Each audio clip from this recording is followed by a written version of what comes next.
প্রিয় দর্শক, সবাইকে প্রীতি ও শুভেচ্ছা জানিয়ে শুরু করছি সাপ্তাহিক আয়োজন ইসলাম ব্যাংক নিবেদিত স্মার্ট ব্যাংকিং অনুষ্ঠানে। সঙ্গে আছে ডক্টর তৌহিদুল হক। দর্শক, 5ই আগস্টের পরে প্রথম নির্বাচিত সরকারের প্রথম বাজেট কেমন হতে যাচ্ছে? 2026-27 অর্থ বছরের বাজেটকে কেন্দ্র করে মানুষের অনেক যেরকম প্রত্যাশা রয়েছে মানুষের কাছে বা ভোটারদের কাছে, সার্বিকভাবে দেশের যে পরিস্থিতি, অর্থনৈতিক পরিস্থিতি, মানুষের জীবনযাত্রা, আমদানি রপ্তানি, সার্বিক যে অর্থনীতির প্রেক্ষাপটগুলোকে কিভাবে পরিচালিত করবে, কিভাবে সেটি বাস্তবায়নের রূপরেখা তৈরি হবে, তার সামগ্রিক যে রূপরেখা বাজেটের মাধ্যমে প্রকাশিত হবে এবং সেই বাজেটের বিষয়গুলো একজন ব্যবসায়ীরা কিভাবে দেখছেন, নাগরিক সমাজের পক্ষ থেকে কি প্রত্যাশা সরকারের কাছে, বাজেটের মধ্যে দিয়ে কী ধরনের পরিবর্তন আসতে পারে, সেই বিষয়গুলোকে নিয়ে আজকে আমরা আলোচনা করতে চাই। আলোচনার শিরোনাম নতুন সরকারের প্রথম বাজেট। আর এই বিষয়ে আলোচনা করার জন্য আমাদের স্টুডিওতে আমরা এমন একজন সম্মানিত ব্যবসায়ী এবং সম্মানিত অর্থনীতি বিশ্লেষককে আমন্ত্রণ জানিয়েছি, যিনি দীর্ঘদিন ধরে এই বিষয়গুলো নিয়ে কথা বলছেন, কাজ করছেন। আমাদের সঙ্গে আছেন লিটল গ্রুপের সম্মানিত চেয়ারম্যান ও অর্থনীতি বিশ্লেষক খোরশেদ আলম। আপনাকে অনুষ্ঠানে স্বাগত জানাচ্ছি। ধন্যবাদ আপনাকে। স্যার, শুরুতেই এটা আলোচনাটা করতে চাই যে নতুন সরকারের প্রথম বাজেট, মানুষের অনেক প্রত্যাশা, নতুন যে বাস্তবতা বা আমাদের যতটুকু সক্ষমতা আছে তার কতটুকু বহিঃপ্রকাশ আমরা বাজেটে দেখতে পারবো? ধন্যবাদ। এখন দেখেন, এই সরকার এখন প্রায় 3 মাসের উপরে হয়েছে, ওনারা আসছেন, ওনারা একটা নতুন বাজেট দিবেন। তো সবাই আমরা, জনসাধারণ বলেন, ব্যবসায়ী বলেন, সাধারণ মানুষ সবাই কিন্তু চাচ্ছে এই সরকারের কাছ থেকে একটা ভালো একটা বাজেটের প্রত্যাশা করতেছে, যেটা মানুষের জনজীবনে কোনো কষ্ট না হয় এবং সুন্দরভাবে মানুষের উন্নতি এবং মানুষের চলা, তাদের জীবিকা, খাওয়া বা লেখাপড়া শেখানো বাচ্চাদের জন্য সবগুলো যেন একটা সুন্দর পরিবেশে এবং সুন্দরভাবে আসে, যেটা আমাদের নেক্সট জেনারেশনের জন্য এটার একটা হয়ে থাকবে, আইডেন্টিফিকেশন হয়ে থাকবে যে এই বাজেটটা একটা সুন্দর হয়েছে। এটা সবাই প্রত্যাশা করে। এখন হলো যে সরকারের দেখেন উদ্দেশ্যটা, বাজেটের উদ্দেশ্য হলো আয় করা, যে কোন কোন খাত থেকে তারা ইনকাম করবেন, একটা বাজেটের জন্য তাদের পরিকল্পনা। এখন আমার যে ধারণা, আমার বিগত ধারণা থেকে আমি দেখি যে যেই পরিকল্পনাগুলো করা হচ্ছে সেগুলো কিন্তু সত্যিকার অর্থে বাস্তবায়ন হয় না। তাহলে কি হলো, বিশেষ করে সরকারের আয়ের জায়গাটি, জি, তাহলে কি হলো, পরিকল্পনা কিন্তু আপনি সঠিক হলো না। তো আমাকে এরকমভাবে পরিকল্পনা করতে হবে যেটাকে আমি সঠিক করতে পারি। হ্যাঁ, 5% প্লাস মাইনাস কোনো অসুবিধা নাই, কিন্তু আমরা দেখি যে 30%, 25%, 20% পর্যন্ত একটা ঘাটতি থেকে যায়। তখন আমাদের একটা বিদেশি ঋণ নিতে হয়। এই জিনিসগুলো কিন্তু আমাদের জনসাধারণ কিন্তু এগুলা চায় না। তো আমরা চাচ্ছি যে এখানে এরকম আপনি একটা বাজেট করবেন, যেই বাজেটে সাধারণ মানুষের কোনো কষ্ট না হয়, সাধারণ মানুষ সুন্দরভাবে চলাফেরা করতে পারে এবং জনজীবনে মানুষের কোনো রকমের কোনো আপত্তি, একটা স্বস্তি থাকে। কিন্তু যে স্বস্তি নিয়ে থাকে। জি স্যার, এখানে আরেকটি বিষয় আপনি চমৎকার করে বলছিলেন, সেটা হচ্ছে যে আমাদের বাজেটে প্রতি আগের বাজেট থেকে পরবর্তী বাজেটে দেখি বাজেটের পরিমাণ, অর্থের পরিমাণ বাড়ছে, কিন্তু সেই অর্থের পরিমাণের সাথে সাধারণ মানুষের জীবনযাত্রার কোনো পরিবর্তন হয় না।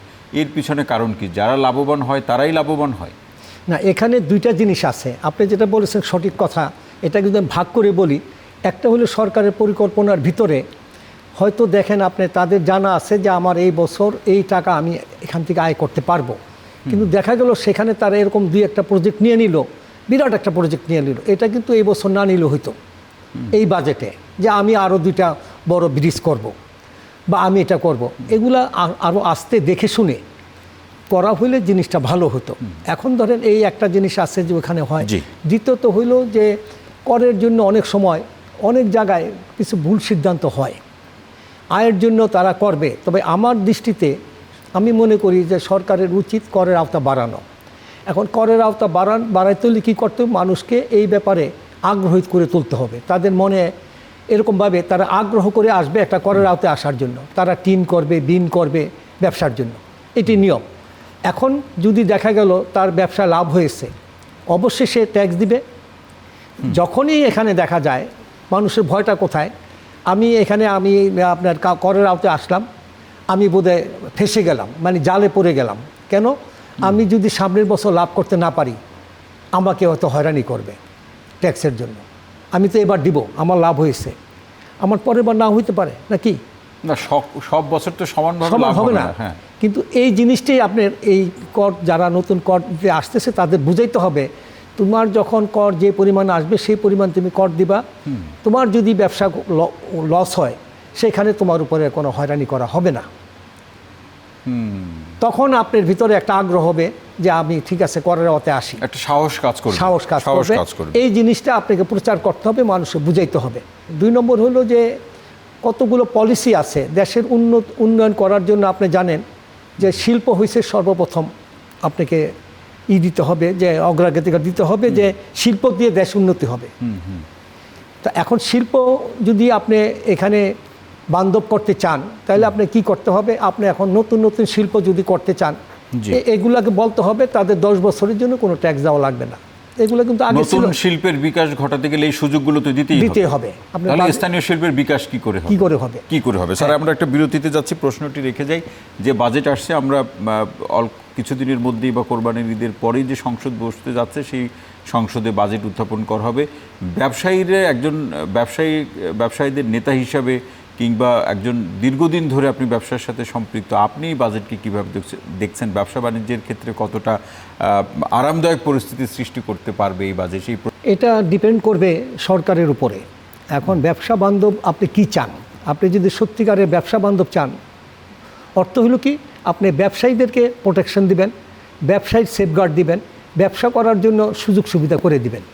এটা হলো আমাদের চাওয়া।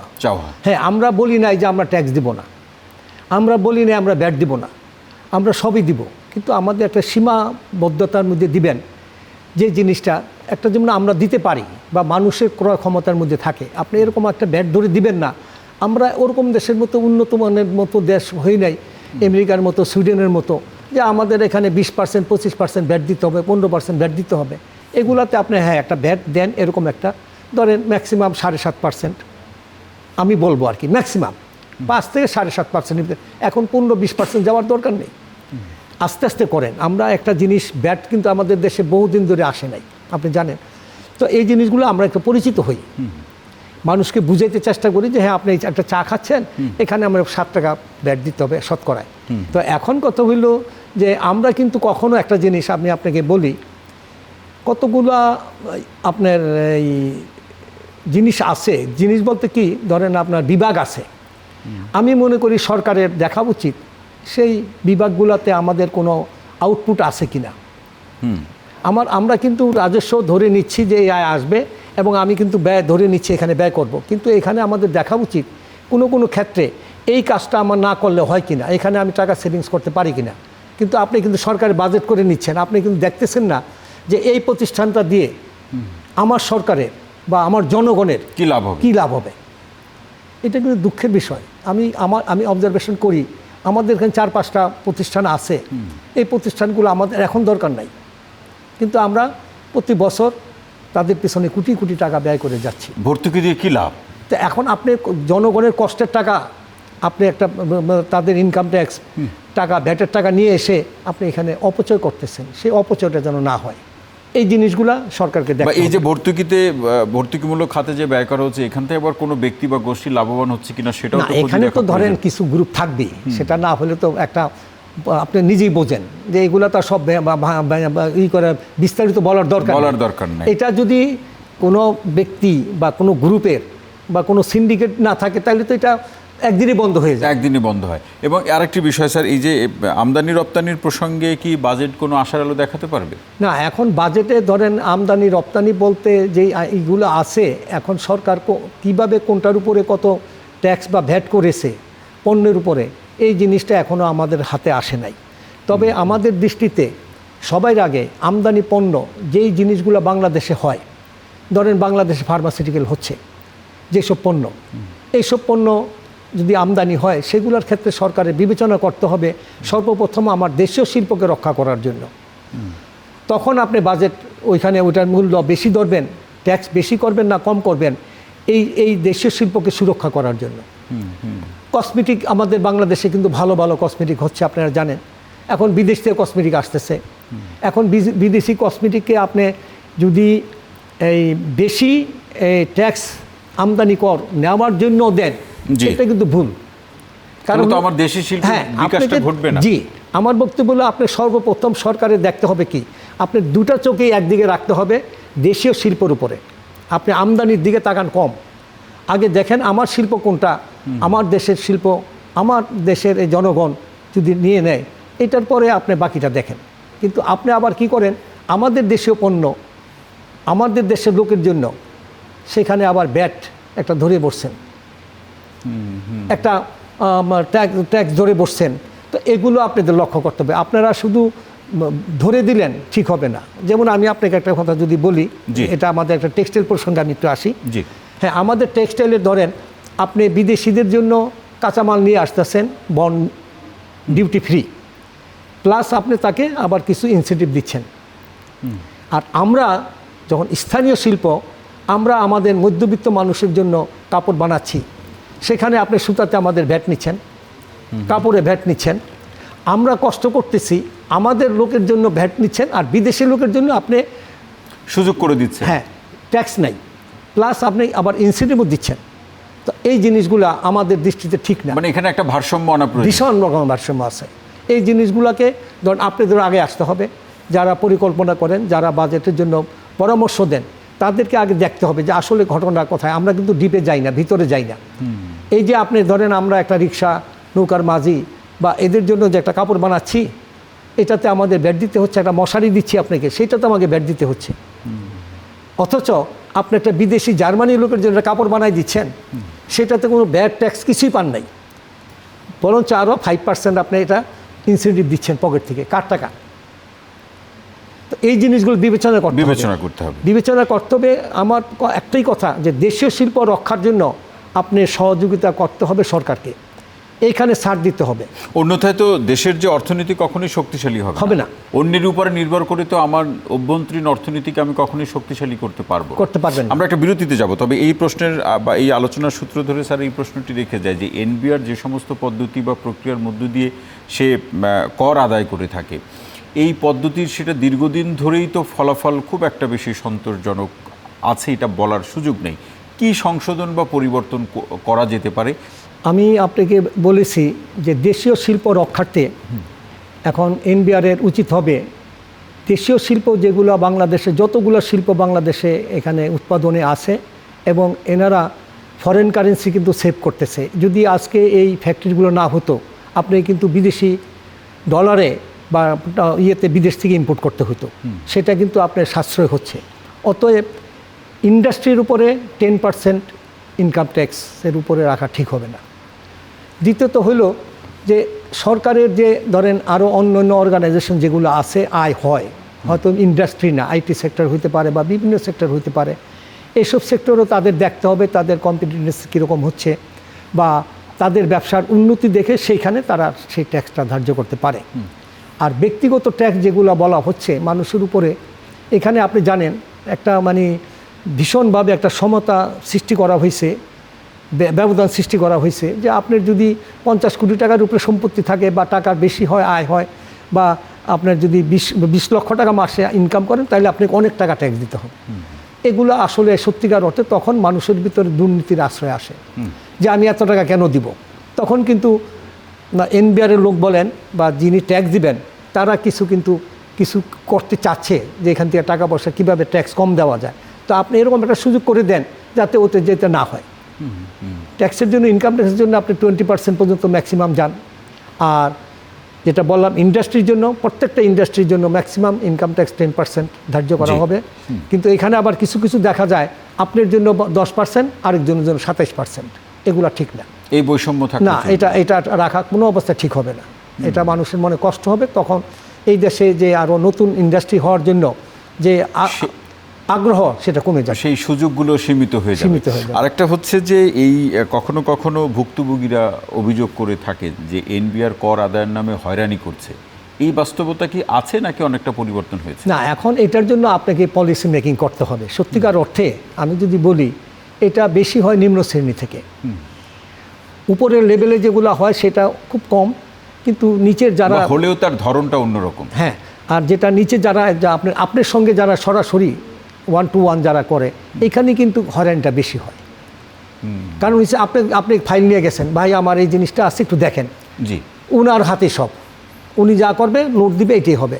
তখনই এই জিনিসটা হয়। এই জিনিসটা এই জন্য হয়, একটু করের যদি আওতাটা একটু নিচের দিকে নামায় রাখেন রেটটা, তাইলে এই সুযোগটা কম হবে। এই সুযোগটা কম হবে। আরেকটি স্যার প্রশ্ন, সেটি হচ্ছে যে আমাদের কিছু কিছু ব্যাংক আছে যে ব্যাংকগুলোর অতীতে সুশাসন, জবাবদিহিতা এগুলো না থাকার কারণে বা স্বেচ্ছাচারী নীতির মাধ্যমে পরিচালিত হওয়ার কারণে এক ধরনের দেউলিয়া প্রায়। তো 5টি ব্যাংক একত্রিত করার একটা ব্যবস্থা এর অন্তর্বর্তীকালীন সরকারও নিয়েছিল, সেখান থেকে খুব একটা বেশি যে ফলাফল তৈরি হচ্ছে এমনটিও বলার সুযোগ নেই, আমানতকারীরা তার অর্থ ফেরত পাচ্ছে না। এই নতুন বাজেটে সরকার এক্ষেত্রে কী করতে পারে? ধন্যবাদ, আপনাকে সুন্দর প্রশ্ন করেছেন। দেখেন, বর্তমানে আপনি হয়তো জানেন, আমার চেয়ে ভালো জানেন, বর্তমানে কিন্তু মানুষের আস্থা ব্যাংকের উপরে অনেক কমে গেছে। আগের মতো যে প্রত্যেকটা ব্যাংকের প্রতি মানুষের আস্থা ছিল, আস্থা কমে গেছে। কারণ কি, এই যে আপনি 5টা ব্যাংকের আমানতকারীদের টাকা দিতে পারতেছেন না। আমার দৃষ্টিতে সরকারের সর্বপ্রথম বাজেটে টাকা রাখতে হবে আমানতকারীর টাকা ফেরত। বাজেটের প্রথম দিন যেই দিন হবে সেই দিন ডিক্লারেশনে আসবে আমানতকারীদের টাকা যে কোনো সময় আমানতকারী তুলতে পারবে। এখানে যেন এইটা যদি আপনি বাজেটে রাখেন, তাহলে আপনি ব্যাংকের উপরে আপনি ভবিষ্যৎ চিন্তা করতে পারবেন, এটা ভালো হবে। কিন্তু এত লোক দেখেন, তারা মানে চিকিৎসা করতে পারতেছে না, পড়ালেখা করাতে পারতেছে না বাচ্চাদেরকে, আমানত রেখে সে টাকা পায় না। এটা কোনো হতে পারে কোনো দেশে? আপনি ব্যাংকের মতো একটা, আপনি টাকা আমানত নিয়েছেন, টাকা কে নিয়ে গেছে না গেছে সেটা তো আমানতকারী দেখার কথা না। আমানতকারীর দায় না। হ্যাঁ, এখন দায় হয়েছে সেটা বাংলাদেশ ব্যাংকে। এখন বাংলাদেশ ব্যাংকের উচিত তাদের প্রোটেকশন দেওয়া। আপনি তো এই ব্যাংকে পারমিশন দিয়েছেন, লাইসেন্স দিয়েছেন, আপনি তাদের চালাচ্ছেন, আপনি নীতি নির্ধারণভাবে তারা চলতেছে, তারা কেন টাকা দিচ্ছেন? আপনি কি কখনো জিজ্ঞেস করছেন যে আমার এই কাস্টমার যারা আমানতকারী তারা টাকা পাচ্ছে না কেন? এটা তো হতে পারে না। এই কাজ যদি কন্টিনিউ চলে না, তাহলে ব্যাংকের আপনি প্রত্যেকটা ব্যাংক ধস নামবে, ব্যাংকিং সেক্টরের ভবিষ্যৎ অন্ধকার হয়ে যাবে। এটার জন্য বাংলাদেশ ব্যাংক এবং সরকারের অর্থমন্ত্রীর, আমি মাননীয় অর্থমন্ত্রীকে আমি রিকোয়েস্ট করব, আপনি দয়া করে এই বিষয়টার একটু গুরুত্ব দেন। কারণ হচ্ছে এটা মানুষের দুঃখ আপনি বুঝবেন না। বহু মানুষ কষ্ট করতেছে, তার সারা জীবনের সঞ্চয় এখানে জমা রাখছে, এখন সে ভাত খেতে ভাত পায় না। তো এখন আপনারা যদি এগুলো লক্ষ্য না করেন, এখন আমার দৃষ্টিতে এই জিনিসটার উপর সবচেয়ে বেশি নজর দেওয়া উচিত, যে কত কোটি টাকা এখানে আমানতকারী টাকা আছে। এখন আপনি আদায় করবেন কিভাবে সেটা পলিসি আমি বলতে চাই না, সেটা আপনাদের দায়িত্ব, আপনারা ভালো জানেন। যে টাকাটা চলে গেছে, এটা তো আমানতকারী টাকা চলে গেছে, ফেরত আনার উপায় কি সেটার জানা উপায় তো সেটা সরকার ঠিক করবে। সেটা সরকার ঠিক করবে, এবং সেই ব্যাংক কিন্তু জানে, বাংলাদেশ ব্যাংক তো আপনি জানেন যে আপনার জন্য কি মর্গেজ আছে। আর যে টাকা রিকভারি করার যে স্যার আইন বাংলাদেশে, এই আইনটা আসলে সত্যিকারের এই আদায় করার জন্য যোগ্য না, খুব কার্যকরী কোনো আইন না। যেটা হলো যে আপনাকে শক্তভাবে ধরতে হবে, আপনি টাকা নিয়েছেন, টাকা দিতে হবে, আপনি টাকা দিবেন না ব্যাংকে, মাঝখানে কোনো স্পেস রাখা যাবে না। না, কারণ এখানে হচ্ছে কি, আপনি গেলেন, মামলা চলতে থাকলো বছরকে বছর, 10 বছর 20 বছর চলতে থাকলো, আমানতকারীরা ক্ষতিগ্রস্ত হবে আরো বেশি। এবং যে পরামর্শগুলো দিলেন, আমরা প্রত্যাশা রাখি যে সেটি সরকার এবং অর্থমন্ত্রী বা অর্থ মন্ত্রণালয় এই বিষয়গুলোর প্রতি নজর রাখবে। খুরশিদ আলম স্যার, আপনাকে অসংখ্য ধন্যবাদ আজকের আলোচনায় যুক্ত হওয়ার জন্য। আপনাকে বিশেষ ধন্যবাদ। জি, প্রিয় দর্শক, আজকের মতো ইসলাম ব্যাংক নিবেদিত স্মার্ট ব্যাংকিং অনুষ্ঠানটি এখানে শেষ করছি। সবাই ভালো থাকুন, সুস্থ থাকুন, নিরাপদে থাকুন। সঙ্গে থাকার জন্য অসংখ্য ধন্যবাদ।